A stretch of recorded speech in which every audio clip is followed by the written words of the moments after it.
Diyos mio, Marimar, mga sangkay, huling-huli po sa akto ito. At ito pag-uusapan po natin, mga sangkay, dahil may gumawa po ng isang fake news na pakalat-kalat ngayon sa social media. Ngayon, wala po tayong ibang gagawin kundi gisahin at i-debunk ito.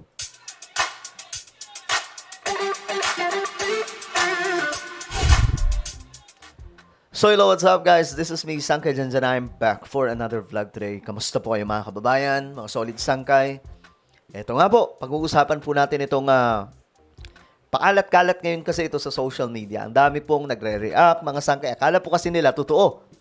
Si PBBM daw, hindi po kinamayan ng isang PMA graduate sa entablado.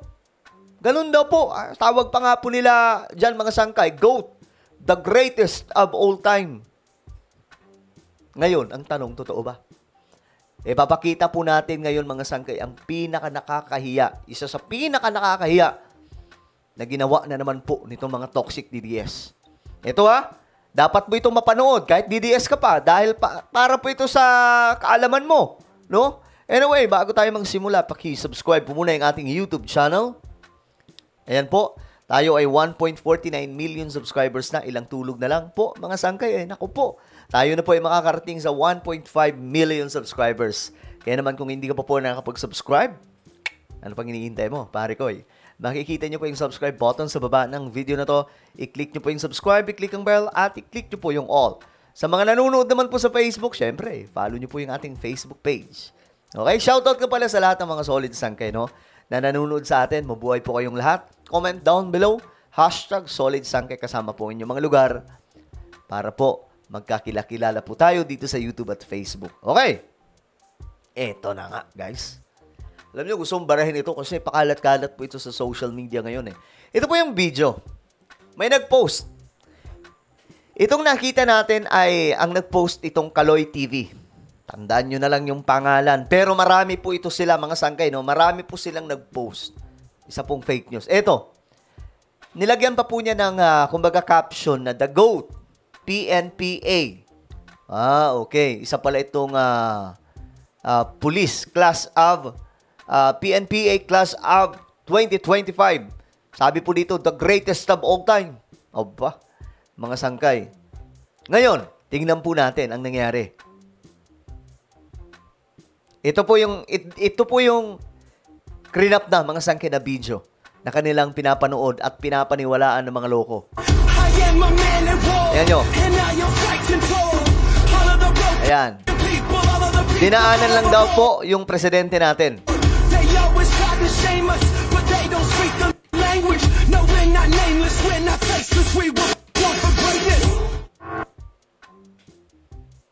Alam nyo, kung tanga-tanga kayo, maniniwala kayo dyan Sinasabi ko sa inyo. Maniniwala kayo Kala nyo talaga totoo tingnan nyo po yung mga komento, mga Sangkay. Tingnan po natin yung mga comment. Ito may nag-comment. Bakit cut yung video? Nabigyan agad ng meaning. Inabot sa kanya ni BBM ang cert niya. Nilagpasan na niya dahil nauna niyang kamayan ito. Mamaya ipapakita ko sa inyo yung video yung buo. Bago to. Papakita po natin kung gaano ka-toxic masyado itong mga toxic DDS.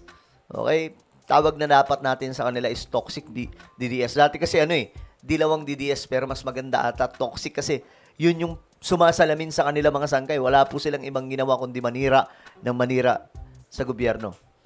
Sabi ng isang mga Sangkay, report natin tong Kaloy TV, nagpapakalat ng fake news. Sabi po ng caption niya dito, pinakamatapang na tao. Ayan Ulitin natin ito yung kanyang pinapakalat bago natin ipakita yung full video.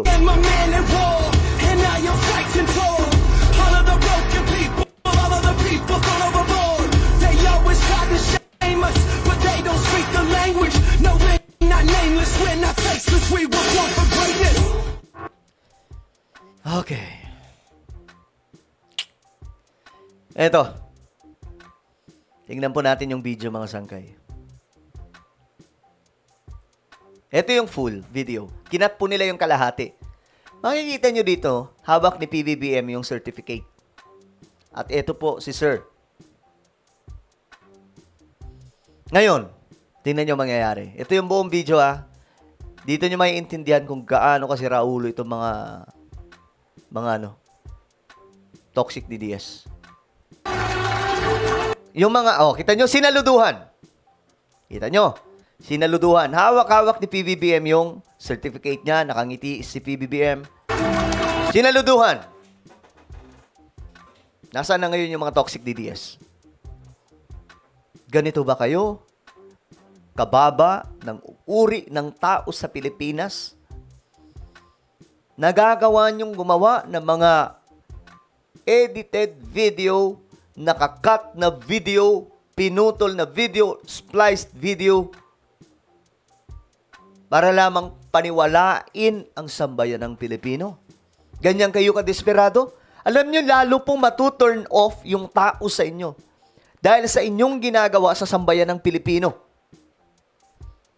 Bakit? Kagaya po nito, bistadong-bistado kayo. Ang pinakita ninyo dito, yung kalahati lang ng video na nakakat na. Ayan kung saan hawak na niya po yung certificate. Nilagpasan ng Pangulo. Diba?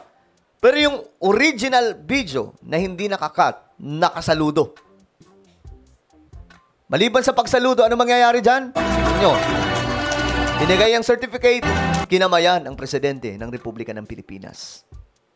Ganyan ka nakakahiya itong mga toxic dilawang DDS. Di pahiya kayo ngayon. Alam nyo, dati nga mga sangay, dinidebunk ko yung mga media, di ba? Dinidebunk natin yung Rappler. Kayo pa kaya? Mga kalokohan ninyo. Ito yung nag-post pakita po natin. Itong Kaloy TV. Ano, Brad? Masaya ka na? Sa kaka-fake news mo? Masaya ka na gumagawa ka ng fake news para sa mga kalokohan, para lang makakain. Nakakahiya kayo. Kayo yung mga salot sa lipunan. Anak ng toko kayo. Ginagawa niyong mangmang ang sambayan ng Pilipino. Ano Kaya tayo mga kababayan, ito lang ang masasabi ko sa inyo. Mag-iingat kayo sa mga toxic DDS. Sinasabi ko sa inyo, maluloko at maluloko kayo niyan. Kaya kailangan lagi po kayong aware sa nangyayari at maging mapagmatyag. Dahil alam po natin mga sangkay kung gaano kasira ulo itong mga toxic DDS. Mga sangkay, naging bahagi din po ako. Suporta ako ni PRRD pero hindi po ako kagaya ng mga to. Gagawa ng fake news para lang siraan ng isang tao. Kita nyo mga sangkay, kinamayan si PBBM. Ano ba ang mangyayari dyan? Kasunod. Yan na yung cleanup. Yan na yung inedit. Yan na, actually, di siya edited. Pwede. Basta pinutol na video. Yan na po yung pinakita ng mga toxic DDS. Ganyan po sila ka mga loko. Kaya kayo, mga kababayan, ingat po sa mga DDS, Yang mga yan, wala pong ginawang mabuti yan sa sambayan ng Pilipino, kundi manloko ng manloko. Tingnan nyo mga sangkay, ang dami pong nagkalat na mga edited video ni PBBM. Yung ngiwi-ngiwi, mga sangkay, kung paano po nila inedit yan. Ang lala. Kaya mag-iingat kayo, mga sangkay, sa mga taong yan. Delikado ang mga yan. Malalason ang inyong isipan sa kakanood sa kanila. Kahit po yung mga vlogger nila, mag-iingat talaga kayo. Hanggat maaari, huwag nyo nang panoorin. Tingnan nyo mga sangkay. Ito na po yung clean-up na video.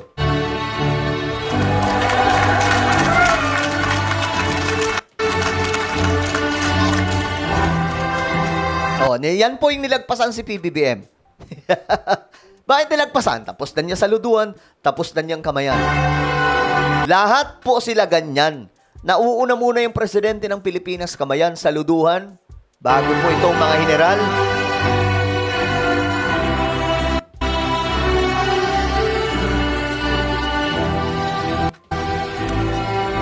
Thank you, Mr.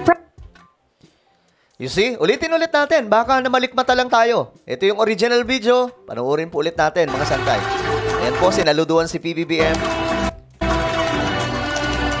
Hinamayan. Sa lahat ng mga toxic DDS, naway tablan kayo ng konsensya at hiya naman. Ikalat nyo ito, mga sangkay, para nang sa ganun, maalaman po ng marami sa ating mga kababayan. I-share nyo ha, lahat ng makakapanood na ito, make sure na ma-share itong video na to. So ano po ang inyong komento? Comment down below. Meron po tayong YouTube channel, Sangkay Revelation. Hanapin nyo po ito ngayon sa YouTube. Kapag nakita nyo na, i-click nyo po yung subscribe, i-click ang bell, at i-click nyo po yung all. Ako na po ay magpapaalam. Mag-iingat pong lahat. God bless everyone.